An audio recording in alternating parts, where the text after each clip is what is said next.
Tony Stark के साथ Avengers की दुनिया में एंटर करने वाला पीटर पार्कर आज उस पॉइंट पर खड़ा है जहां दुनिया को पीटर पार्कर का नाम तक याद नहीं। स्पाइडरमैन अब भी है, लेकिन मास्क के पीछे के इंसान को कोई नहीं जानता। तो ब्रांड न्यू डे से पहले क्विकली याद करते हैं कि पीटर पार्कर की कहानी यहां तक पहुंची कैसे।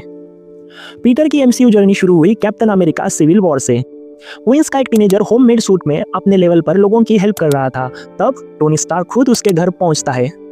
टोनी उसकी एबिलिटीज देखता है और जर्मनी में एवेंजर्स की फाइट के लिए उसे अपने साथ ले जाता है और बस पीटर की छोटी सी दुनिया सडनली एवेंजर्स की दुनिया बन जाती है। और सिविल वॉर के बाद पीटर की स्टोरी आगे बढ़ती है स्पाइडरमैन होमकमिंग में। होमकमिंग में पीटर को बस एक चीज प्रूव करनी थी कि वो एवेंजर बनने के लायक है। टोनी का हाईटेक सूट मिल चुका था, लेकिन पीटर हर प्रॉब्लम को अपने लेवल से बड़ा बना रहा था। फिर टोनी सूट वापस ले लेता है और वल्चर के अगेंस्ट पीटर को बिना स्टार्क टेक के खुद को प्रूव करना पड़ता है। वहीं पीटर पार्कर समझता है स्पाइडरमैन सूट की वजह से हीरो नहीं है, इसलिए जब टोनी फाइनली उसे एवेंजर्स ज्वाइन करने का ऑफर देता है, पीटर मना कर देता है। इन्फिनिटी वॉर में वो टोनी के साथ थानोस के अगेंस्ट स्पेस तक पहुंच जाता है और टोनी फाइनली उसे कहता है you are an avenger now. लेकिन कुछ ही वक्त बाद थानोस स्नैप करता है और देखते ही देखते पीटर टोनी की आंखों के सामने धूल में बदल जाता है। एंड गेम में पीटर 5 साल बाद वापस आता है, लेकिन इस बार टोनी नहीं बचता।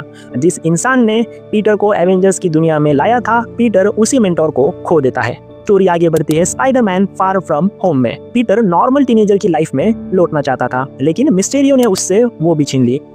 पीटर उस पर ट्रस्ट करता था, लेकिन मिस्टेरियो उसी ट्रस्ट का फायदा उठाता है और पीटर उसे हरा तो देता है, लेकिन मिस्टेरियो जाते जाते दुनिया के सामने उसकी सीक्रेट आइडेंटिटी रिवील कर देता है। Spiderman is Peter Parker. और फिर आती है नो वे होम। पीटर अपनी पुरानी लाइफ वापस चाहता है, डॉक्टर स्ट्रेंज से हेल्प मांगता है, लेकिन स्पेल बिगड़ता है, मल्टीवर्स खुल जाता है। पुराने विलन्स लौटते हैं और पीटर के साथ खड़े होते हैं और 2 स्पाइडरमैन।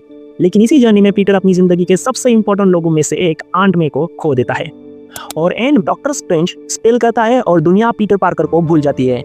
लेकिन दुनिया स्पाइडरमैन को नहीं भूली। हीरो अब भी एग्जिस्ट करता है, बस मास्क के पीछे कौन है ये दुनिया नहीं जानती। अब सोचो, सिविल वॉर में टोनी स्टार्क खुद पीटर पार्कर के घर उसे लेने आया था और नो वे होम के एंड में पीटर एक छोटे से अपार्टमेंट में अकेला है। टोनी नहीं, आंट में नहीं और एमजे और नेड को भी उसके साथ गुजारा हुआ वक्त याद नहीं। फिर पीटर अपने हाथों से नया स्पाइडरमैन सूट बनाता है और दोबारा न्यूयॉर्क के स्ट्रीट्स में स्विंग करता है। स्पाइडरमैन की कहानी खत्म नहीं हुई, लेकिन पीटर पार्कर की लाइफ को ऑलमोस्ट जीरो से शुरू होना है और स्पाइडरमैन के रूप में भी उसकी जर्नी एक नए चैप्टर में एंटर कर रही है। और शायद इसी पीटर के लिए ब्रांड न्यू डे से परफेक्ट टाइटल कोई और हो ही नहीं सकता। मिलते हैं अगली वीडियो में। Good bye.